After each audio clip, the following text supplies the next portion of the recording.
Welcome to the Prophecy Club. Our topic today is 3 days of darkness. Now, I'm going to have to tell you the truth. I'm a little scared to put this out, and here's why.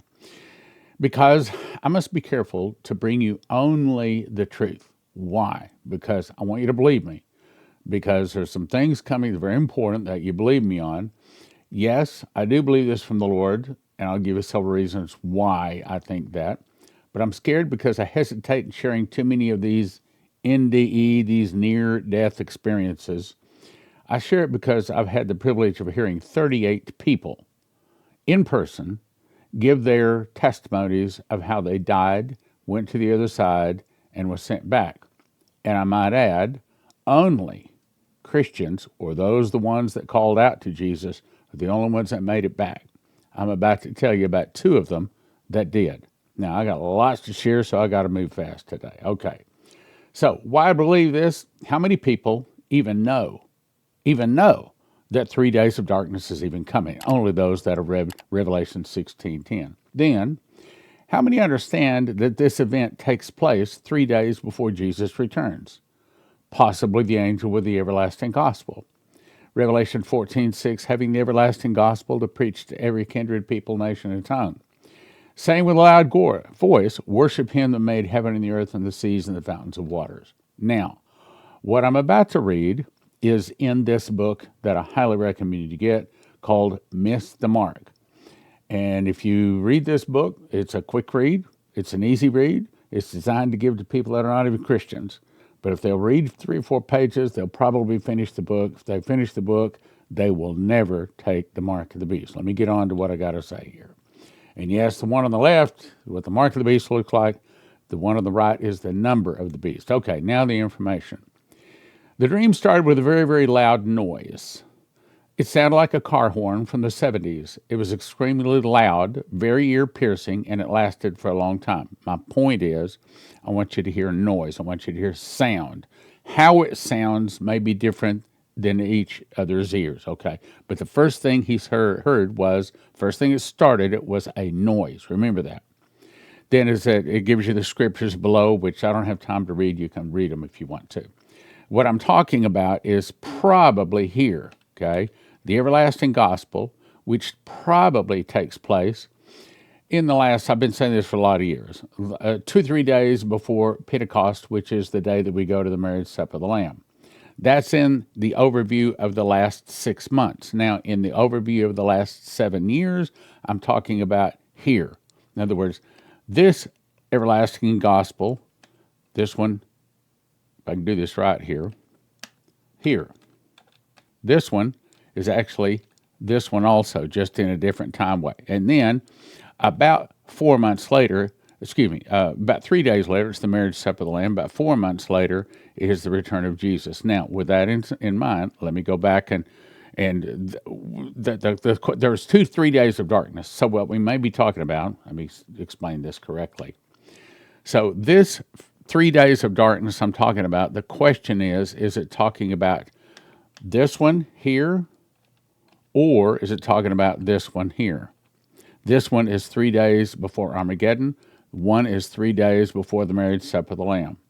That's a question, and I think we'll be able to answer it as we go through. Okay. Then I was given the opportunity to see from the heavens. This is the near, this is Ken Peters. Then I was given the opportunity to see from heavens looking down on the earth. I was able to see very clearly cemeteries, graveyards. I was brought very close to many of the graveyards. A very unusual thing happened. Literally, the dirt was breaking open silently, and people were coming out of the graves, and I saw dead people resurrected from the graves. I'll skip the verse. What was unusual is that one cemetery plot headstone would have a person that came out of the dirt, the next one did not. It seemed to be as if just a random but categorized. They launched out of the dirt. It was very violent. It was like a small explosion was in the dirt. It broke open. I literally saw dirt flying, and I saw this all over the globe. Now, I think that this is 3 days before we go to the marriage supper of the Lamb. I think. It wasn't just in one area or just the United States. It was all over the globe. The clothes they were wearing seemed to be like choir robes, long dress. a cloak almost hanging off of them. These people came out in the middle of the day, yet they were glimmering, their outfits, their bodies brighter than the sun. I could see the brightness of these people shining out. Men, although the robes were similar, appeared very masculine, and women very feminine. Older people came out with the appearance that they weren't old, but you could tell that they had lived a full life, maybe 80 or 75 years. The hair was lost, was back again. They looked mature, but they didn't look old. I saw a lot of young people resurrected, and although they looked very young, they weren't very young. There was a maturity about them. As the people came out, they just disappeared. I don't know if they were taken or hidden somewhere. I don't know if they were taken to the clouds because I never saw them go up. I just saw them disappear. Mass hysteria began to hit the earth. People had the appearance of absolute despair and hysteria. There was pandemonium everywhere. Mass chaos, lawlessness, fear. I was able to see many quadrants of the earth, and there wasn't any one nation that was not included. All of the globe was experiencing this. It was like a person on earth that had just left their mother's funeral. Everybody was sad. That's how people appeared. They were grieving and despondent. I really wasn't ready for this mass pandemonium and despair. It began to permeate all of the society and the television communications. Here's another important point. The television communications were down for a period of time. Television, telephone, radio. This very unusual communication device was shut down. He's about to explain what he thinks is a computer. This communication device was a little white box that looked like a television and was in many, many homes in the United States. But this was like 45 years ago, before the computers.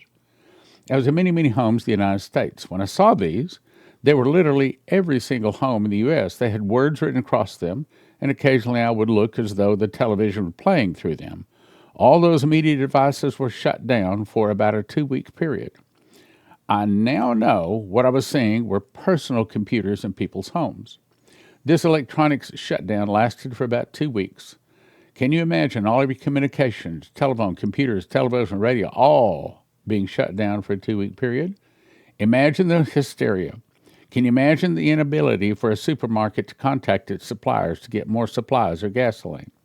I began to walk the streets in shock at the current events. This was a dream he had. After about 2 weeks of time, television and radio began to come back up and running. However, it was completely different than what it was previously broadcast. By the way, you can watch this whole thing at watchprophecyclub.com. It's called I Saw the Tribulation by Ken Peters. Ken Peters, okay? Watchprophecyclub.com. It was completely different than it was previously broadcast. The broadcast was now being bombarded nearly everywhere. They were depicting a soon-to-come new government and leadership.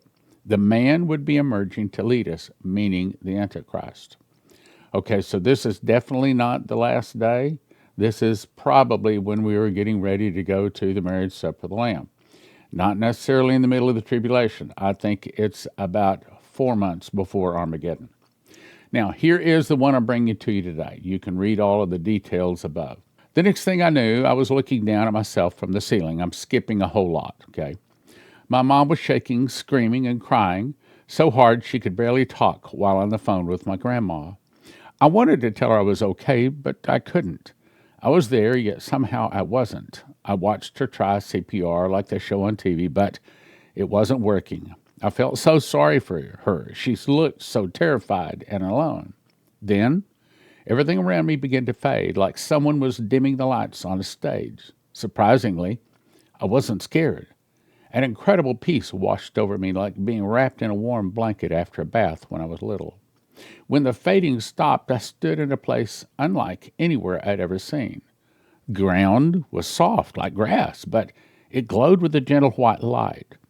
There were no buildings or trees, just an endless, beautiful space that felt safe and perfect. That's when I felt him.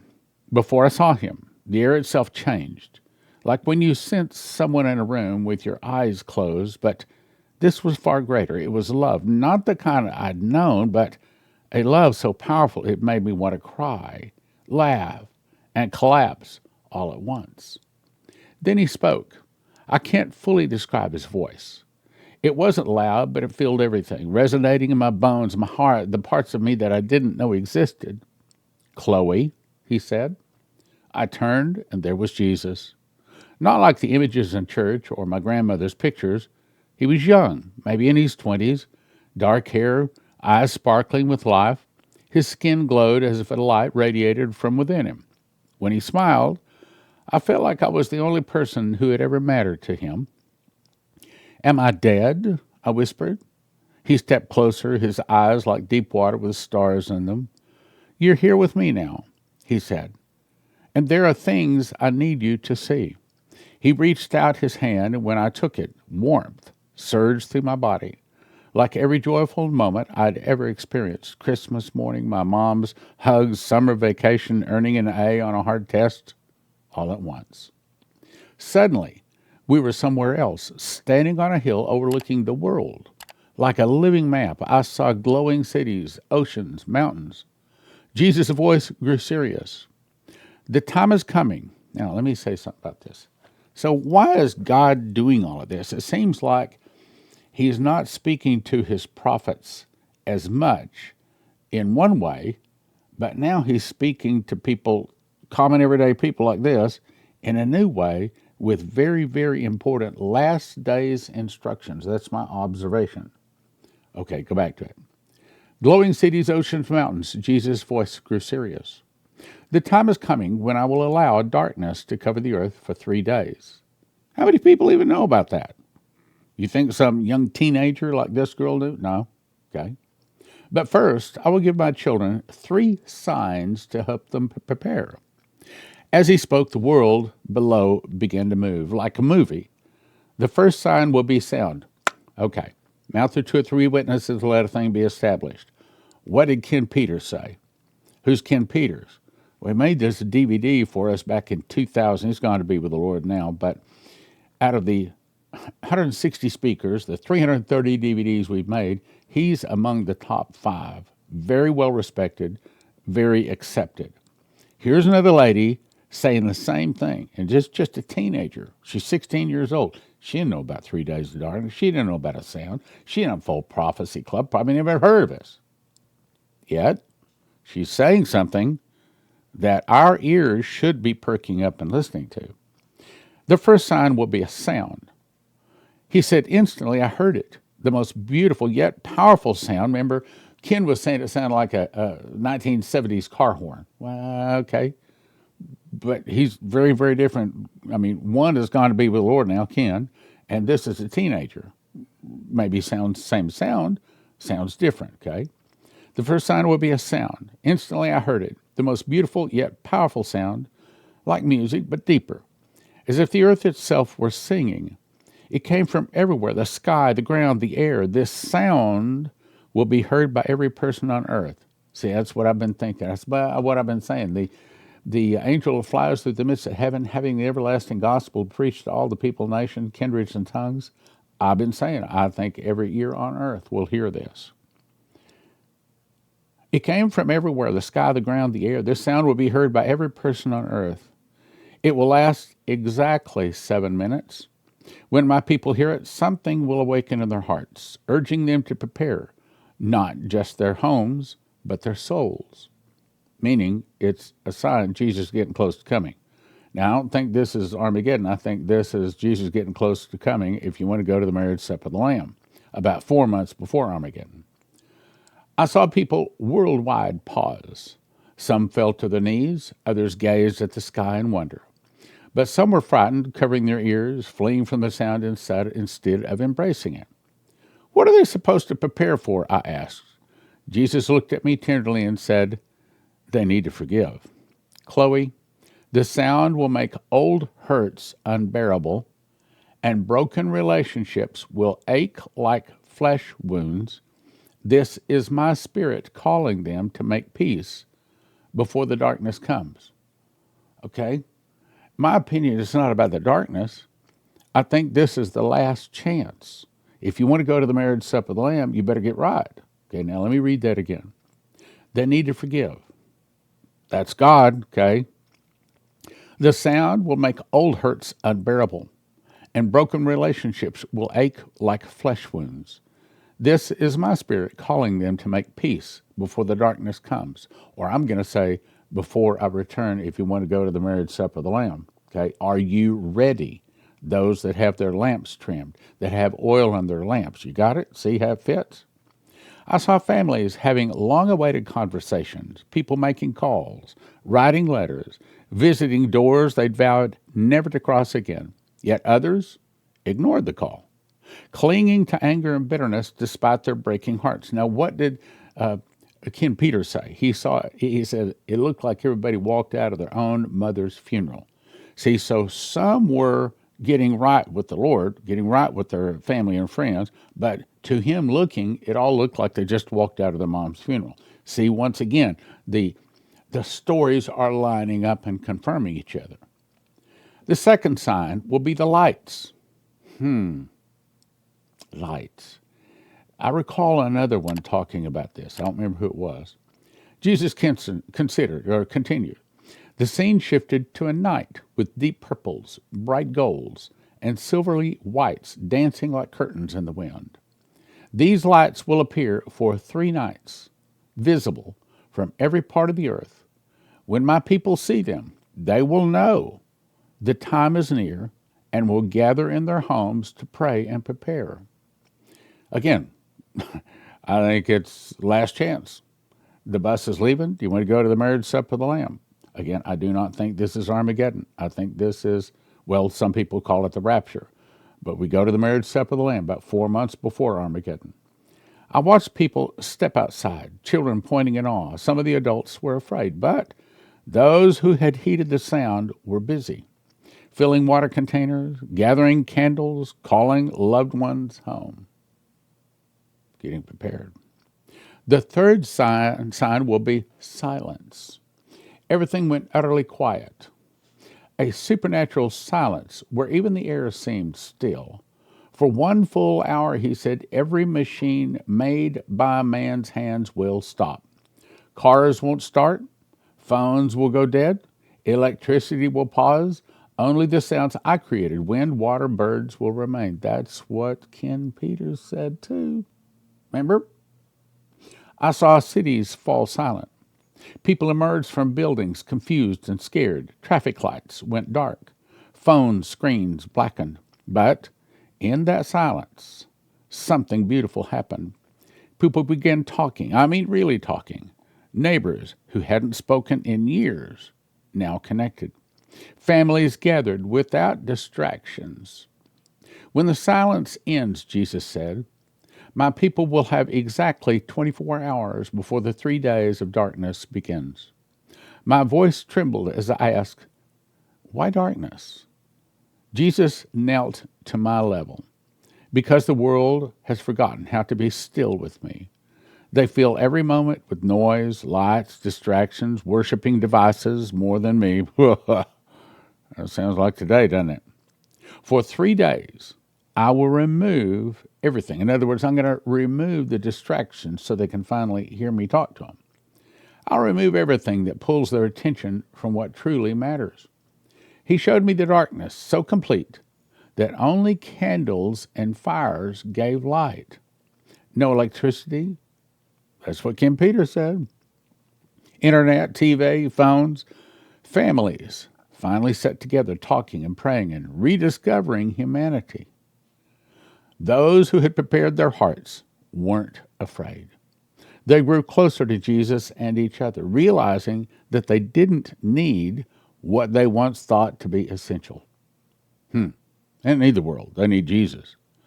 But those who ignored the signs panicked, looting stores or fighting over scraps. The darkness meant to bring peace became their nightmare because they couldn't be still. They couldn't be quiet. Lord, I sobbed, why show me this? I'm just a kid. No one will believe me. Jesus wiped my tears. Chloe, do you think I chose you by accident? You still believe in things unseen. Your heart is soft enough to hear my voice. Then he showed me my mom beside my hospital bed, holding my hand as machines beeped ominously. A doctor spoke softly. His face began to grin. urging her to prepare for the worst. I don't want to go back, I pleaded, meaning with all my heart, being with Jesus felt like home, a place I'd missed all my whole life. Please, please, can't I? And that's what they all say. Every one of them, the 38 people I've heard give a testimony about being on the other side, every one of them did not want to go back. Being in the presence of eternity, being in that love and that light, being with Jesus, they didn't want to go back. Nobody wants to go back. Please, can I stay? He pulled me into the warmest, safest hug. I know you're tired, little one. The world is hard, especially for someone your age, but your mom needs you. And I need you to share what you've seen. I remember in Henry Gruber's testimony how he had died.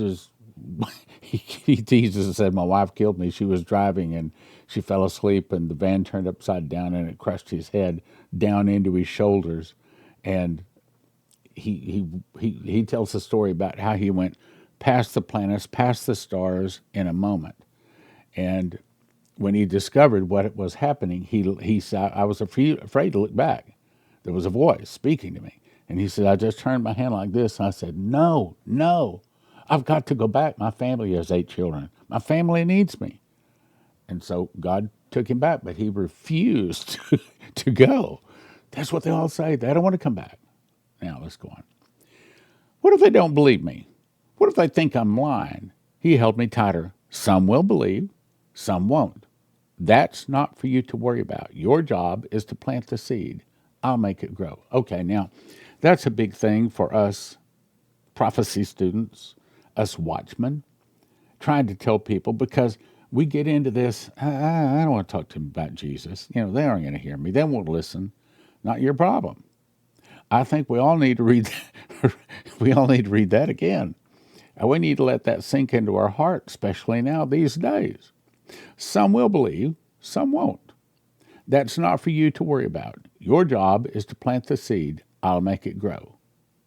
Our job is to try to talk to them. Well, not try. Our job is to talk to them about Jesus. Our job is to warn them what's coming. Some will, some won't. Not our job whether they believe. It's our job to at least try to introduce it. I glanced back at the earth and my mom crying over my body. Will I see you again? Every time you pray, I'm there. He said, every time you choose kindness over anger, forgive instead of holding grudges, or help someone hurting, I'm with you. And when your time comes many years from now, I'll be waiting. He kissed my forehead and overwhelming love enveloped me. Now go, he whispered. Tell them what you've seen. Help them prepare their hearts. And, Chloe, don't be afraid. I'm in control of everything that's coming. Suddenly I was pulled away, fighting to stay in that love, peace, and belonging. Then I heard my mom's voice, faint but growing clearer. Please, baby, come back to me. I get a little emotional. I can't do this without you. I gasp. Pain searing my chest. The hospital lights blinded me, machines beeping and humming. The doctor leaned over, shocked, whispering to a nurse, that's impossible. She was flatlined for 37 minutes. That's impossible. There should be no brain. There should be brain damage. This doesn't make sense. But see who has the keys of hell and death? That would be Jesus. My mom grabbed my hand, sobbing uncontrollably. Oh, Chloe, oh, baby. I thought I lost you forever. My throat was dry. But I whispered, Mom, I saw him. I saw Jesus. She held me crying. The doctors kept me for a week running tests. They couldn't explain it. My heart was fine. Brain scans normal. They called it a miracle. But I knew it was Jesus giving me a second chance and a mission. When I told my mom everything, she listened quietly. After she finished, she sat in silence for a time. The reason I'm so emotional is because I haven't talked about this, but this is bringing back a memory. November 13th, 2 years ago, Leslie had kind of like an aneurysm. It was a stroke. I rushed her to the hospital. I could still see her laying in that emergency room bed, and she could not get a word out. She was trying to talk. That's all she could say. They ran her into another room to do some kind of a scan on her, and I fell on my knees. I started praying. But now, some 2 years later, she goes to several kinds of doctors. The last one said, I've been watching you ever since you walked in because I'm real good at spotting people that have strokes. And she said, I've been watching you carefully, and I can't tell that you had a stroke. They do all of these MRIs and scans on her brain. They said there's no sign. She had a miracle. She says she has people come up to her all the time at 68 years old and tell her how beautiful she is. And she says, Stan, I know it's not. It's not me. Something happened. I got a miracle. I got a miracle. Hello, I'm Stan. And I'm Leslie Johnson. And we want to invite you to the PhD, the Prophecy, Healing, and Deliverance Conference. So I hope you'll come from September the 11th through the 14th. We have 6 seasoned ministers, 10 sessions, 2.5 days. I'm going to be speaking on Mark of the Beast, dangers of AI, and the new timing of the rapture. And I'm going to speak on how to get ahead spiritually, close those spiritual doors, and the role of the prophet. Lou and Sunhee Deliverance Ministries are going to be speaking on healing childhood experiences, what is eating at you, spirit of infirmity, and yes, they will be doing deliverances. Yes. And then Pastor Kate and Jonathan will be speaking on relationships. It's limited to 100 registrations, so go to prophecyclub.com, get signed up, or traintheprophets.com. We hope to see you there.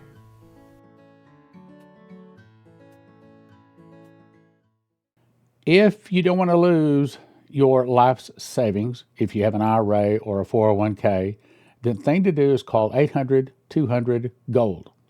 800-200-GOLD. These folks are Christians, and they specialize in helping people not lose their life savings in the event of a stock market crash and things like that. Look, most of the 401ks, most of the IRAs are in paper, backed by paper, and as Lindsey Williams says, if it's in paper, it's worth the paper it's written on. You can lose it all. 1-800-200-GOLD. 800-200-GOLD. Hey, give them a call. Doesn't hurt, doesn't cost you anything. See if they can give you some good advice.